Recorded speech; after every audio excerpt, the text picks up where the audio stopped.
1 Kings chapter 2. As the time of King David's death approached, he gave this charge to his son Solomon. I'm going where everyone on earth must someday go.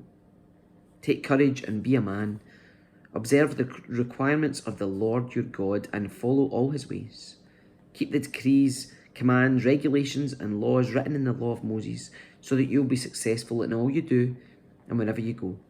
If you do this, then the Lord will keep the promise he made to me. He told me, if your descendants live as they should and follow me faithfully with all their heart and soul, one of them will always sit on the throne of Israel. And there is something else. You know what Joab, son of Zeruiah, did to me when he murdered my 2 army commanders, Abner, son of Ner, and Amasa, son of Jether. He pretended that it was an act of war, but it was done in a time of peace, staining his belt and sandals with innocent blood.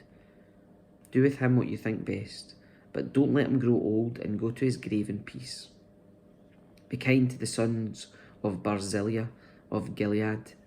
Make them permanent guests at your table, for they took care of me when I fled from your brother Absalom. And remember Shimei, son of Gera, the man from Bahurim in Benjamin.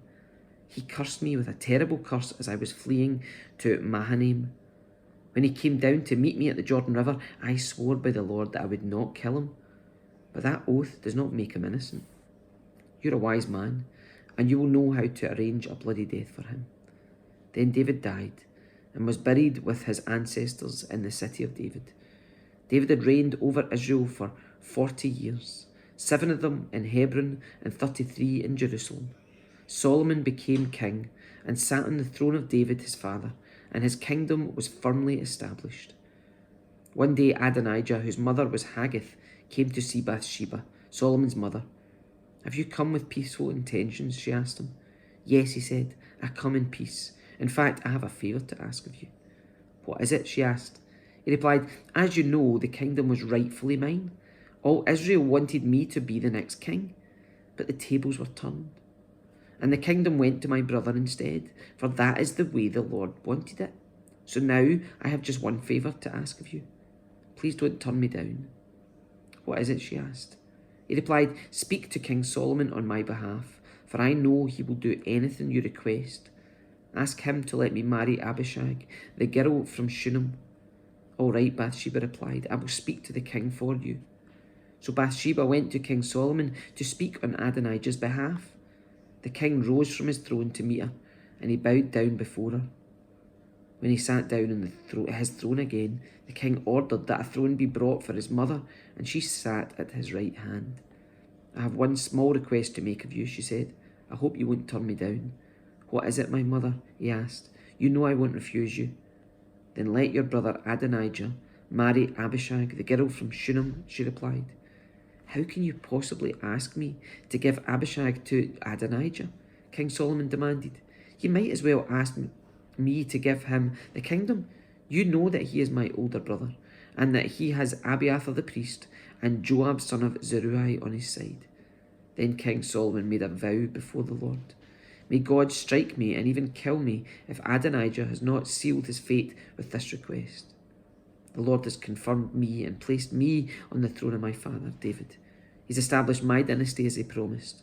So as surely as the Lord lives, Adonijah will die this very day. So King Solomon ordered Benaiah, son of Jehoiada, to execute him, and Adonijah was put to death. Then the king said to Abiathar the priest, Go back to your home in Anathoth.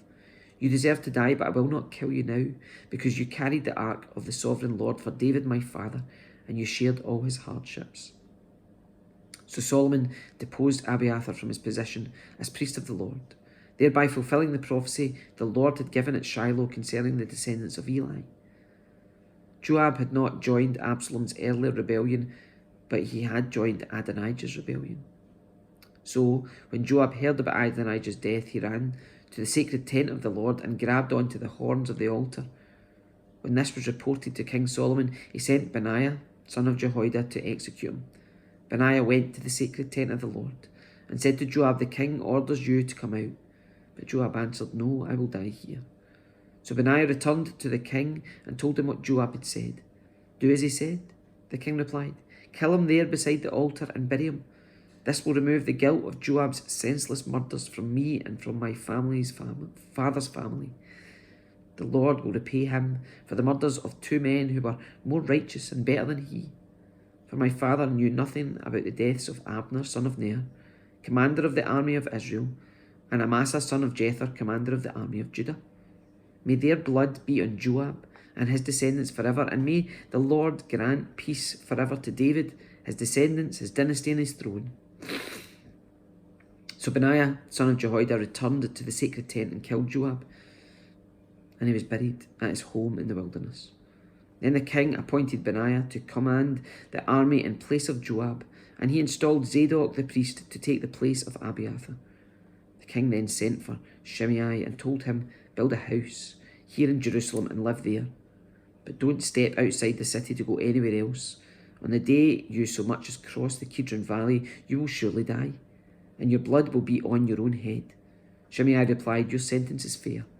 I will do whatever my Lord commands." So Shimei lived in Jerusalem for a long time.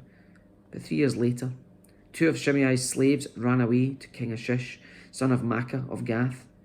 When Shimei learned where they were, he saddled his donkey and went to Gath to search for them. When he found them, he brought them back to Jerusalem. Solomon heard that Shimei had left Jerusalem and had gone to Gath and returned. So the king sent for Shimei and demanded, "Didn't I make you swear by the Lord and warn you not to go anywhere else, or you would surely die?" And you replied, "The sentence is fair. I will do as you say."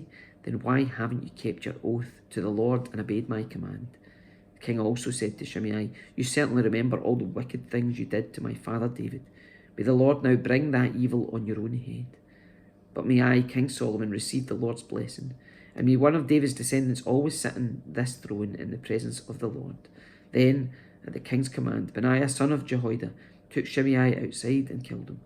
So the kingdom was now firmly in Solomon's grasp.